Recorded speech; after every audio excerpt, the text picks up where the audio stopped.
Right into it, let's get Jean-Marc Payol out here from Allianz and begin a conversation. Thank you, Jean-Marc. Thank you, David. Thank you so much for being here. Now, your title is Head of Global Market Management, but really your job is, you're really a very senior person doing marketing and thinking the strategy of the business. That's right. And Allianz is the world's largest insurer. And in that capacity, you have a distinct lens on what's happening in the world. And I wanted to ask you to start, because I was so struck the first time we met. If you would just talk about what you see happening in the world and why it's different now, and what could we expect to happen coming soon? It's a great question. What we see is quite simple. In fact, we are facing now what I call a knowledge revolution and an industrial revolution at the same time. I think it's the first time in the history of humanity that we live, and we have to live in this specific world. Everything is changing. The access to the information, it's not here that I have to say that, but the access to the information is global. The people, and especially the new generation, are living in a global village. I don't know if you have read the book Sapiens from Harari, but it's exactly like that. They share the same culture, they eat the same things, they talk the same language, all of them speak English. So it's easy for them to live in this global village. So there is a global change, a structural change in the society, and at the same time, there are huge disruptions linked to technological innovations. We have drones in the sky, and we have more and more drones in the sky. We have new mobility, new ways to produce energy, new way to manage the grids, new way to move in the city, electric vehicles, of course, autonomous vehicles, all the type of vehicles. We have robotic, we have AI, we have all the prevention devices and tools we can find on the market now. And I think that because of that, we have a huge shift in the society and a change which will be enormous in the next years. So I don't know what will be the next years, but what I'm sure that we will face a huge disruption which will have impact on everything, on our current day-to-day life, on our job, on our business, on everything. And as an insurer, we have to be involved in that, because we are the main role of an insurer is not to sell insurance product. Everybody think that an insurance company is there to sell a car insurance, a home insurance, a health insurance, or life insurance. It's not a job. We are here to accompany, to enable the change, to accompany the people there. This is our job. We were built by people who Your job is to enable the change. Absolutely. We were built by people who wanted to cross the sea with ships. The safest place for a ship is a harbor, but it's not what the ship is built for. And without an insurer, you cannot cross the sea. You are obliged to be covered for that. So our role as an insurer is to enable this change. So when you have all this change, our responsibility is to understand what will be the impact of this change, what will be the new risk for these companies, for all these people who decide to change the world, and to accompany that, to enable that, and at the end of the day, sometimes to facilitate and accelerate that. Because we have a direct impact on regulation. I have a very interesting example with scooters. We discussed many times together. Yes, I'm very skeptical. About I'm sure scooters. I expressed that to you too. And it's very interesting, because in the United States, you have already scooters everywhere in the streets, in the main cities. But in France, it's really major. Because in France, it's the traffic is even worse than in US. And these scooters have a great success. And the problem now they have is that the mayor of the city some of them have decided to stop the service because it's too risky. So what did they do? They asked the insurer, and by the way, we are the insurer, they asked the insurer to work with them to change the regulation. So because we have the notion of risk, because we know what will be the impact, we can be an actor, a real actor of all this change by co-shaping the regulation with the mayor of the city or with the government. Well, since you are the ones that have to assess the risk, you almost become part of the governing process. Yes, then. absolutely. So your client in that scenario in France is the government or the scooter companies, or does the government run the scooter companies? How does that work? I think it's what I call a technosystem. It's not an ecosystem anymore because it's based on technology. It's a technosystem. In fact, you have all the stakeholders working together. And because we are a sort of trustful company, when I say a sort, we appear as a trustful company because we are an insurer. Our interest is to decrease, at the same time, to decrease the risk and to increase the premium, which means that the more scooters we have on the street, the more happy we are. But the less claims we have on the street, the more happy we are as well. So we are the only one to be like that. So the city wants to decrease the risk, and the company wants to increase the revenues, and we are in between. So we have the best position to discuss with all of them and to make it possible. It's what happened in Germany also with drones. One drone fell down on a car. It was a great crash, and one people died because of that. So the government say, in this case, it was the government says, they say we have to cover this risk, because the guy who is piloting the drone, he is not covered. He has no liability coverage. So they ask us to work with them, and we have shaped the regulation again. And in Germany, you're obliged to have an insurance when you take a drone from 250 grams to 5 kilos. It's mandatory now. And we were part of that, and we insure these drones. So we have a double interest in that. What interested me, especially when you were talking this way the first time we met, and I've mentioned several times during the course of this conference that one of the things that we're most sort of trying to figure out is what is the respective role of business and government in progress in a technologized age, right? So what you're doing really is an example of the balance of power shifting more toward business.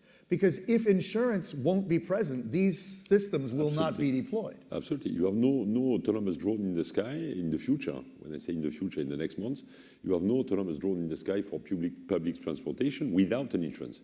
It will be forbidden. We are really a facilitator, so we have to work with all the stakeholders to manage that and to create the conditions to make it possible. It's the case for drones. It's the case for the small Kiwi bot in San Francisco, which are on the street delivering meals in Stanford and Berkeley. Without an insurance, the city will never have accepted to have these small robots on the street. And you are the largest in your industry, and it's a big industry, so you're very large. But it seems like you have a more coherent way of thinking about this than most of the other insurance companies that I've had a dialogue with. What explains that? Well, how did Allianz come to sort of decide that it needed to play such a central role in tech-based transformation? Because clearly that's your entire message here. Yeah, I think it's what we do. So, in fact, I will be very humble. We didn't decide. We understood that we had to do that. The starting point of this journey was the idea to change our strategy, to communicate and to increase the brand. And it was a very French way to do it because you know, when I told you one time. You're French, the company is German, of course. Yeah, but when the CEO called me 3 years and a half ago to ask me to join him and to take marketing, communication, brand, distribution and innovation, I said, why do you want me? I speak English like a Spanish cow. I'm married 3 times, and you know, I have children everywhere. So I'm not right. I'm French. And he told me, yes, you are typically French. And I say, yes, I'm typically French. It's exactly what I need. I want to do revolution. And it's really what he told me. I want to do revolution in the company. And he told me, if we don't disrupt ourselves, which doesn't mean that we don't have to optimize and transform our current business, because we need to make profit. If we are not able at the same time to find a solution to disrupt ourselves, we will die. The best example is IBM. IBM changed from hardware to software, from software to services, from services to artificial intelligence. They have this capacity to change themselves, not to die. So this is the original point. Is this one, and after that, because we are German, we are very cautious with the budget. So a very small budget. And I have to fight to keep my budget. So when you have small budget and a great ambition, you need to be smart. So it's a French way, and in France we always say when you have no petrol and a lot of ambition, you have to find solutions and be smart. So we were obliged to think about that, and we decided to move all our communication strategy from the traditional way, with all the traditional channels and so on the pure direct channel, and we have stopped any communication except on the digital channel. And because of that, we are obliged to try to understand what these people wanted to have. What sort of content they wanted to have. And so we worked a lot on to understand the market globally. And we invest a lot to understand the market globally. And what we have understood is that you have a great shift in between the people below 20 years old or 18 years old and the people above. And the people below see the world in a completely different way. You know, and this is why. another thing that happened even before this is that your company and your entire industry took the issue of climate change more seriously than generally governments took it. Because you guys have more or less accepted it as real for a long time, and you've done a lot to try to adapt to that reality. Just quickly talk about that, and then I want to talk a bit about France, because I know France is also very advanced in thinking about that. So quickly, tell me. It's very simple. We use artificial intelligence since years to measure the potential claims. Again, our profit is based on our capacity to decrease or to manage the claims. And that's why we have invested since years now on artificial intelligence to understand the risk of flood, the risk of fire. And we are now providing the government or the cities with information because we are much more advanced. We have all the claims data since years. And because of that, we are able to work on that. So we have done that for flood, we have done that for fire. We are able to say to a mayor that in this specific place, in this part of the city, they have to be very cautious if they accept to have a new building and so on. So we work on that since years because it's a central part of our business, of our job, and we work for the future. Based on that, we are working with Intel, for example, to create new solutions based on drones images or satellite images to prevent claims in plants, in factories, for planes, and so on. But have you been involved at all in trying to prevent climate change per se? In other words, you know, every country except the US, more or less, accepts that it's real, it's a big global challenge, we have to come together and solve it. Is one of the reasons that happened because the insurance industry, among others, especially the insurance industry, has been saying, if you don't, everything's going to cost more? No, I think our role is not to. We don't have a political role. This is my opinion. That's not what I meant, but go on. We don't have to push. It's what I understood. Sorry, we don't have to push the change. We have to accompany the change, and we have to facilitate it again. So when you have a need coming from the field, coming from the market, we have to understand it immediately and to accompany it. I will not answer, but this is something I have in mind and I want to say. Everything we are talking about and everything you are talking about here exists since years. When we are talking about 3D printers, the first 3D printers was launched 40 years ago. When we are talking about artificial intelligence was really created by Big Blue more than 20 years ago. When we are talking about all these new things we are talking about, they were created years ago. And why is it so important now? Because now they are ready to go to the market. They are mature enough to be bought by the people, and they are mature enough to change really our behaviors and our needs. And I think it's the same for the climate change. When you talk with these people below 20 years old, you are obliged to take that into account. Because if you don't do it, they will fire you.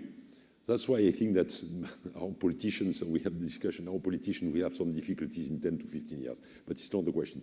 I think that these people, they have understood. They have embedded this change. They want to find solution. And our role, if we want to be trustful and credible for these guys in the future as an insurer, is to accompany that and to try to put our stone in to build the wall. I think that it's our role. We are not here to move, to change, to push the politicians. We are here to accompany and facilitate this change to make the world of tomorrow. This is my opinion, but it was not perhaps your question. No, that's fine. That's good. I want to get to the audience, but I want to ask you, you think a lot about how cities are becoming more important. You also have some surprising thoughts about the pace at which we're likely to get flying cars, human carrying drones. I don't think we've quite got the right word. Maybe flying cars are the word. Talk about that. Yeah, I think that there is a huge shift, and this shift will be even more important in the next year in between the cities and the rest of the countries. We see that, and in between the city, by the way, and the government. The change is led by the cities. When we work with cities. 90% of time we work with the mayor, we work with the people in the city, and not with the government or not with I would say a public structure, a global public structure. So, and what's interesting is to see that because the cities have the power, and by the way, 50% of the cities in the US are still watching what they can do on the climate change. Huh? It's not I think it's a real proof that what I say. Yeah. So when you see that this city, because they have the power and because they have huge problem based on traffic, based on pollution and so on, they want to invest immediately on new solutions. They want to change that in a very rapid way, in a very short term. And for example, the 50 of the biggest cities in the world have decided that in 2030, they will not have anymore any traditional thermic engine vehicles in the city. None. 2030, it's finished. So it's in 12 years. In 12 years, it means that if you want to enter in the city, you have to take an electric vehicle.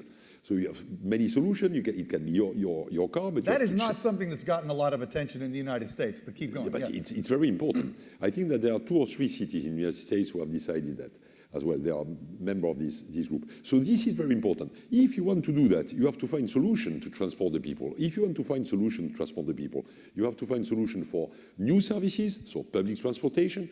You will decrease the number of cars, the number of vehicles within the city. If you decrease the number of vehicles, you will have specific lines, perhaps. It will be easier to have specific lines for autonomous shuttle or autonomous bus, which means that we will have an acceleration. On the other side, you will need to have drones to go from one place to another and to jump above the city, which will be the case in Dubai in 2020, and which is already the case in China beginning of 2019. So we have this change. At the same time, you will have an impact on the energy provider, because you will need to provide energy to fill these vehicles, to give electricity to the vehicles. And all this change will happen in the next year and will probably accelerate. At the same time, who will take care about the countries? The rest of the countries, the villages and so on. They will still have thermic vehicles because they need that. They will not have drones in the sky. So we will see a huge change and huge shift, from my point of view, in between the mega cities who will have the power and more power, and the rest of the countries and the government. So the difference between the cities and the rural areas will increase dramatically. Yep. This is my opinion. That has political implications that we won't explore now. But you do think... But we can see that Brexit, what's happening in US, it's exactly what we say. I read a very interesting article on the Newsweek, I guess. It was the city vote against the country, the rural part. So it's the same in Brexit. Brexit, you have a war in between the big cities and the rest of the country. Yeah, so everybody in we London see that voted everywhere. Against Brexit. Exactly. Right. The one who wants to make the evolution, the other. But your views on flying cars, I just want to quickly get to that and then go to the audience. But so in 5 years, 8 years, how long will it be before most of us in this room will be used to at least sometimes flying in a drone? For sure. How soon? But again, it's already the case. When you need, what we have to understand is that when you need an insurance coverage, it means that you are ready to go to the market. Before, you don't need that. And you're hearing people say, insure us now. We are working already. Yeah. We are working already with them. We are working with EHang, we are working with Volocopter, we are working with Airbus. So you call it a drone or you call it a multicopter, whatever is the name. You have already multicopter in Sao Paulo going from one place to another. You have already drones in China flying over the river, not to take risks. It's a pilot program. It's a pilot program, yeah. and Volocopter, for the 200 drones will not be the pilot. At the moment, they have drones flying, and the 200 drones are already bought by cities and companies to fly in a real condition. So it's done in 2019 in China. And in Dubai, normally we'll have the first autonomous taxi drone solution line in 2020. And it will be Volocopter. So it's already the case. We will have drones in the sky. And quick, another really cool thing, that you have an investment philosophy for your some of your investing, that when a company comes to you for insurance, that suggests that this startup's product is ready to go, and then you'll make an investment in them. I'll just say that, who's got a question or a comment in the audience? Okay, right here. Please get the mic here. Thank you. Hi, Diane. I wanted to ask a question about insurance, the concept of pooled risk has always been sort of the foundation of insurance, whether it's healthcare, auto. With technology and you're more able to precisely measure risk, you're starting to get more concerns about the ability of insurers to exclude, properties, self-insurance, this whole area, even with the wildfires, the insurability of a lot of the properties now as you get climate change. So do you think is the answer that there's going to be more government intervention for mandatory insurance like flood insurance, or do you think there's a danger we'll see more places just simply can't be insured? I'm curious as to the evolution of how we insure some of these increasingly vulnerable parts of the world. So I think it depends on the country. If you go to France, this sort of insurance is already mandatory since years.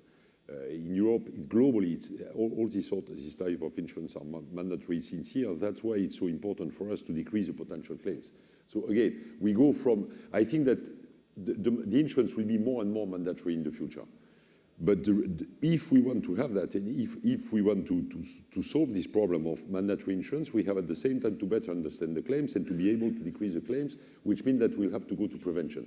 And I think that the main question, which is the main answer within your question, is that the insurance business in the future will, from my point of view, evaluate in three ways. The first one, we will go from actuaries to statisticians and data scientists. In the past, we are working on previous data. We will have to understand the future data because we don't know what will be the risk. Again, when we talk about flood, the impact of the climate change on the home insurance, we don't have the data at the moment. So we have to find solutions to prevent, to imagine what will be the future. So we come from previous data to future data.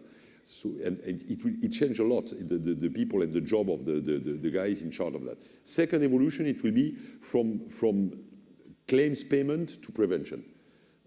We are totally convinced that we will go more and more and more on prevention and prevention advices for insurance. We'll make more money in the future as an insurer by preventing the claims than paying the claims and taking the margin on that.